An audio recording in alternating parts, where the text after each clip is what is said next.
Sydney cricket test മത്സരത്തിൽ Indian batting നിരയുടെ വേരർത്ത Scott Boland. സിഡ്നിയിൽ നടന്ന അവസാന മത്സരത്തിന്റെ ആദ്യ ഇന്നിംഗ്സിൽ ഇന്ത്യൻ നിരയിലെ 4 വിക്കറ്റുകളും രണ്ടാം ഇന്നിംഗ്സിൽ 6 വിക്കറ്റുകളുമാണ് ഓസ്ട്രേലിയയുടെ സ്റ്റാർ പേസറായ സ്കോട്ട് ബോളണ്ട് നേടിയത്. ബോളണ്ടിന്റെ തട്ടുപൊളിപ്പൻ പ്രകടനമായിരുന്നു മത്സരത്തിൽ ഇന്ത്യയെ പരാജയത്തിലേക്ക് നയിച്ചത്. മാത്രമല്ല, ഈ പ്രകടനത്തോടെ ഇതിഹാസ താരം ഗ്ലെൻ മഗ്രാത്തിനൊപ്പം എലൈറ്റ് ക്ലബിൽ സ്ഥാനം പിടിക്കാനും ബോളണ്ടിന് സാധിച്ചു. 1990 ശേഷം ഓസ്ട്രേലിയയ്ക്കായി സിഡ്നിയിൽ ഒരു ടെസ്റ്റ് മത്സരത്തിൽ 10 വിക്കറ്റുകൾ സ്വന്തമാക്കുന്ന താരമെന്ന ലിസ്റ്റിലാണ് ബോളണ്ട് എത്തിയിരിക്കുന്നത്. 2000 ഇന്ത്യക്കെതിരെയായിരുന്നു മഗ്രാത്ത് സിഡ്നിയിൽ 10 വിക്കറ്റുകൾ സ്വന്തമാക്കിയത്. ശേഷമാണ് ഇപ്പോൾ ബോളണ്ട് 10 വിക്കറ്റുകൾ നേടി ചരിത്രം കുറിച്ചത്. മത്സരത്തിൽ ഇന്ത്യയെ പൂർണ്ണമായും നിഷ്പ്രഭമാക്കിയ ബോളണ്ട് ആരാണ് എന്ന് നോക്കാം. 1989 ഓസ്ട്രേലിയയിലെ വിക്ടോറിയയിലാണ് ബോളണ്ട് ജനിച്ചത്.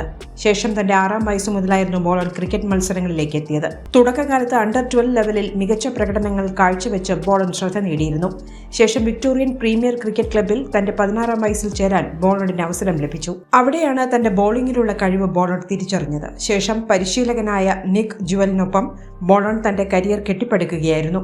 2011-12 വർഷത്തിലാണ് ആഭ്യന്തര ക്രിക്കറ്റിലേക്ക് ബോളണ്ട് എത്തിയത്. വിക്ടോറിയയ്ക്കായി ഷഫീൽഡ് ഷീൽഡ് മത്സരത്തിൽ കളിക്കാൻ താരത്തിന് അവസരം ലഭിച്ചിരുന്നു. തന്റെ ആദ്യ ആഭ്യന്തര മത്സരത്തിൽ 25 ഓവറുകൾ പന്തെറിഞ്ഞ ബോളണ്ട് 92 റൺസ് വിട്ടു നൽകി 2 വിക്കറ്റുകളാണ് സ്വന്തമാക്കിയത്. അടുത്ത മത്സരത്തിൽ 4 വിക്കറ്റുകളും സ്വന്തമാക്കാൻ താരത്തിന് സാധിച്ചു. പിന്നീട് ഷെഫീൽഡ് ഷീൽഡിന്റെ എല്ലാ സീസണുകളിലും വിക്ടോറിയ ടീമിനായി ബോളണ്ട് അണിനിരന്നിരുന്നു. എന്നാൽ ബോളണ്ടിന്റെ അന്താരാഷ്ട്ര അരങ്ങേറ്റത്തിന് തടസ്സപ്പെടുത്തിയ ഒരുപാട് കാര്യങ്ങളുണ്ടായിരുന്നു. ബോളണ്ടിന്റെ കരിയറിനെ ഏറ്റവും സ്വാധീനിച്ചത് ഓസ്ട്രേലിയയുടെ കരുത്താർന്ന ബോളിംഗ് നിര തന്നെയായിരുന്നു. മിച്ചൽ സ്റ്റാർക്കും പാറ്റ് കമ്മിൻസും അടക്കമുള്ള ബോളർമാർ ഓസ്ട്രേലിയൻ ടീമിൽ അതികഠിനമായ പ്രകടനങ്ങൾ കാഴ്ചവെച്ചതിനാൽ ബോളണ്ടിന് പലപ്പോഴും അവസരങ്ങൾ നിഷേധിക്കപ്പെട്ടു. പേസർമാരുടെ ധാരാളിത്തം ബോളണ്ടിന്റെ കരിയറിന് വിലങ്ങുതടിയായി നിന്നു. ശേഷം 2016 തന്റെ 27ാം വയസ്സിലാണ് ബോളണ്ട് അന്താരാഷ്ട്ര അരങ്ങേറ്റം കുറിച്ചത്. ഇന്ത്യക്കെതിരായ 2020 അന്താരാഷ്ട്ര മത്സരത്തിലാണ് ബോളണ്ട് ഓസ്ട്രേലിയൻ ജേഴ്സി ആദ്യമായി അണിഞ്ഞത്. ശേഷം ഏകദിന ക്രിക്കറ്റിൽ കളിക്കാനുള്ള അവസരവും താരത്തിന് ലഭിച്ചു. അവസാന ഓവറുകളിൽ പന്തെറിയാനുള്ള ബോളണ്ടിന്റെ കഴിവുകൾ കണക്കിലെടുത്താണ് ഓസ്ട്രേലിയ തങ്ങളുടെ ഏകദിന ടീമിലേക്ക് താരത്തെ ക്ഷണിച്ചത് എന്നാണ് ഓസ്ട്രേലിയൻ നായകൻ മാത്യു വെയ്ഡ് പറഞ്ഞത്. അവസാന ഓവറുകളിൽ പന്തെറിയുന്നതിനായി കഴിഞ്ഞ 18 മാസങ്ങളിലായി വളരെയധികം കഠിന പ്രയത്നങ്ങൾ ചെയ്ത താരമാണ് ബോളണ്ട്.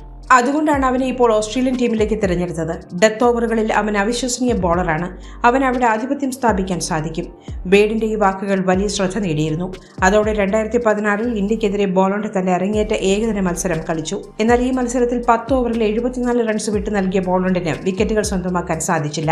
ആ പരമ്പരയിൽ 4 മത്സരങ്ങളിൽ നിന്ന് 1 വിക്കറ്റ് മാത്രമാണ് താരത്തിന് സ്വന്തമാക്കാൻ സാധിച്ചത്. പിന്നീട് പലപ്പോഴായി ബോളണ്ട് ഓസ്ട്രേലിയൻ ടീമിൽ മികച്ച പ്രകടനം കാഴ്ചവെക്കുകയും ടീമിന്റെ നട്ടെല്ലായി മാറുകയും ചെയ്തു.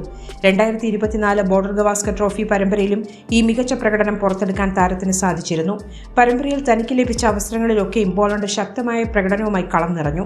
അവസാന മത്സരത്തിലും ഇന്ത്യൻ നിരയിലെ 10 വിക്കറ്റുകൾ സ്വന്തമാക്കിയാണ് ബോളണ്ട് ഓസ്ട്രേലിയയുടെ കരുത്തായി മാറിയത്. കൂടുതൽ സ്പോർട്സ് വാർത്തകൾക്കും അപ്ഡേറ്റ്സിനും നമ്മുടെ more sports YouTube channel subscribe ചെയ്യുക. ബെൽ ഐക്കൺ ക്ലിക്ക് ചെയ്യാനും മറക്കരുത്.